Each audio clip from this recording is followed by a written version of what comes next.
به نام خدا، سلام و وقت بخیر عرض میکنم حضور همه شما بینندگان عزیز، علاقه‌مندان به فوتبال، عزیزان هموطنی که از طریق آپارات اسپورت و فوتبال 360 با ما همراه هستید. سوپر جام اسپانیا در کشور عربستان تا لحظه دیگر آغاز خواهد شد. سفیدپوشان رئال مادرید در برابر بارسلونا صف‌آرایی کردند. حساس‌ترین و احتمالاً پربیننده ترین بازی باشگاهی دنیا امشب در قالب سوپرکاپ اسپانیا برگزار میشه. پشت محوطه جریمه پاس خوب به سمت راست زمین، لامین یامال ضربه رو میزنه و در همین ابتدای کار نزدیک بود بارسلونا به گل برسه. کورتوا توپو راهی کورنر کرد بدین شکل سمت راست زمین. یامال توپو میندازه به گاوی، موقعیت بازیکن بارسلونا. سانت انجام میشه روی دروازه و توپی که بازم گل نشد. فوق العاده است این تیبو کورتوا. دو سیو نجات بخش داشته در همین ابتدای کار. سانت رافینیا انجام میشه روی دروازه پشت محوطه جریمه. توپو کاسادو گرفت، خطا نبود. وینیسیوس حالا حرکت بازیکن رئال مادرید ضد حمله برقاسای اونا. امباپه با سرعت خیره کننده خودش پا عوض میکنه، وارد محوطه میشه و گل میزنه. گل برای تیم رئال مادرید توسط کیلیان امباپه. 1-0 و خوشحالی خاص امباپه. ببینیم وی ای آر میره یا نه سر اون توپی که وسط زمین خطا شد. یعنی به نظر میرسید ممکنه خطا بشه. با هم ببینیم اینجا از اون توپایی بود میتونستم خطا نگیره. وینی نذاش که کاسادو حرکتش ادامه بده. چه ضد حمله ای، چقدر خوب حرکت کرد. اینجا بالده رو محو کرد، جاش گذاشت و اینجوری ضربه رو زد و شستی رو مغلوب کرد. 1-0 نفع رئال مادرید.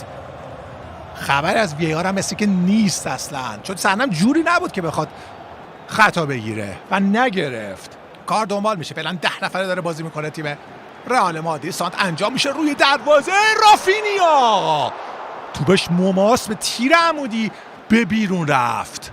ورزشگاه ملک عبدالله 63,000 نفر ظرفیت داره. یکی از نیمه نهایی جام ملت آسیا هم اینجا برگزار میشه. حرکت بازیکن بارسلونا یامال. آروم، چه گلی بابا، اصلا انگار نه انگار این بازیکن 18 سالش هنوز نشده. مگه میشه که اینقدر خوب باشه؟ 1-1 مساوی با خونسردی هرچه تمامتر. مدافعا رو یکی پس از دیگر از پیش رو برداشت و دروازه رو باز میکنه یامال.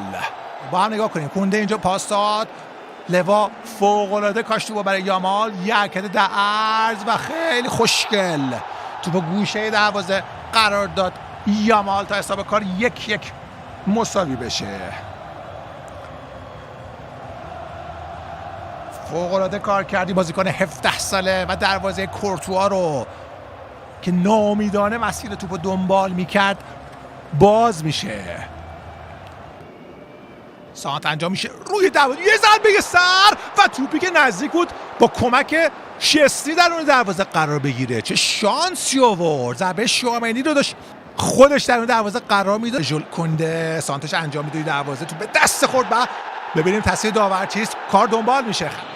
بهش میخوام بگن که پنالتی شده. با هم ببینی. بله، پنالتی اعلام خواهد شد روی بی احتیاطی کاماوینگا. رابرت لواندوفسکی با مکس های همیشگی خودش قبل از لحظه آخر اینجا ضربه رو میزنه و توپ توی دروازه قرار میده.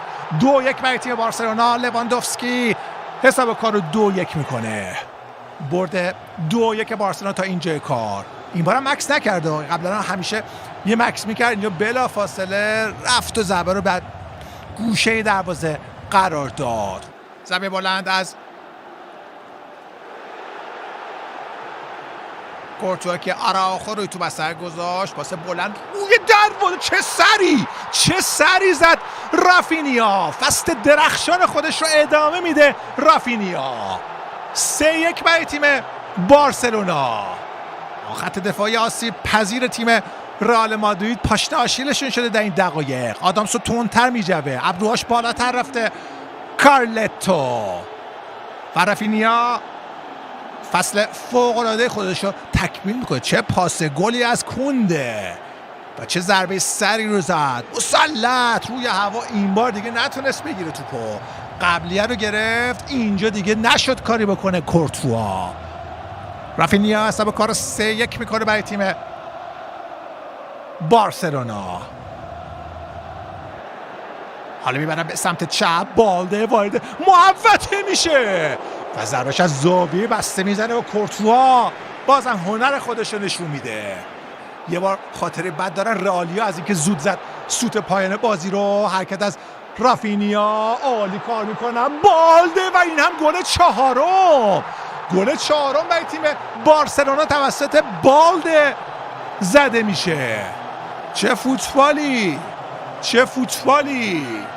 یه بار بازی رئال مادرید و والنسیا تو مستایا که لحظه آخر دیاز توپو سانت کرده بود برای بلینگام که ضربه رو داشت میزد وارد دروازه بشه، سوت پایان رو زد، پدرش رو در آوردن رسانه ها و این بار همون کارو نکرد. زمان بازی تموم شده بود. با هم ببینیم این ضد حمله است که اینجوری شکل داده میشه. لامین یامال توپ انداخت برای رافینیا فد والورده برابر داشت، توپو کاشت برای بالده و او هم گل چهارم رو به ثمر رسوند. بعد از 4 تایی شدن رئال مادرید حالا در یه نیمه 4 تا گل تیم بارسلونا میزنه. بازی که یکیچ باخته بود. خود وینی توپو در اختیار داره، حالا سانتش انجام میده روی دروازه، یه موقعیت، چه توپی زد به تیر دروازه رودریگو.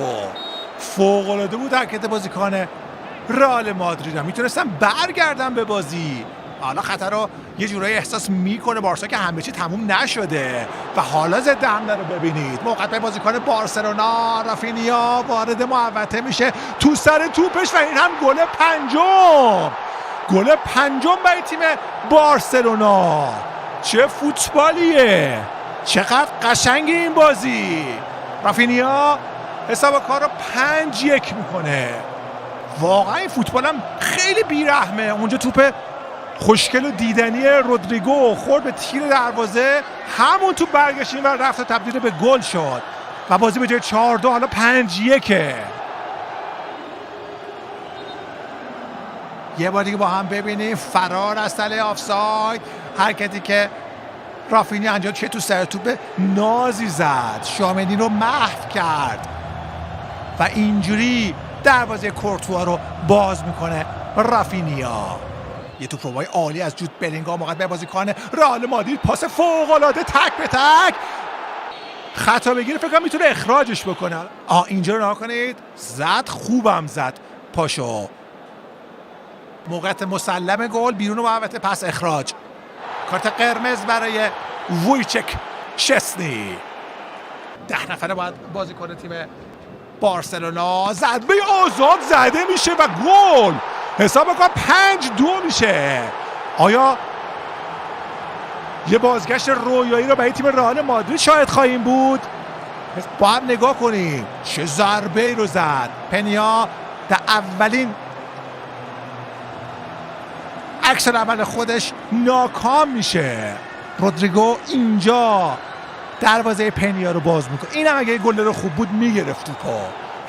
5-2 به نفع تیم بارسلونا. چه حرکت قشنگی از کیلیان امباپه، چه پاس خوشگلی و توپو نتونست تبدیل به گل کنه. کونده نجات داد تیمش رو. چه حرکت استثنایی رو دیدیم از کیلیان امباپه. چه دریبل زیدانی محشری زد کیلیان امباپه. چقدر خوب این امباپه، چقدر آماده شده. حرکت هم در عرض انجام میده. یک سالعمل استثنایی از پنیا. چجوری گرفت توپ کیلیان امباپه رو. بساط پایان مسابقه به صدا در میاد. بارسلونا 5-2 در یک بازی فوق‌العاده جذاب و دیدنی موفق میشه رئال مادرید رو شکست بده. در آغوش میگیرن هم دیگر رو، هم مدیر عاملای دو باشگاه، هم مربیان.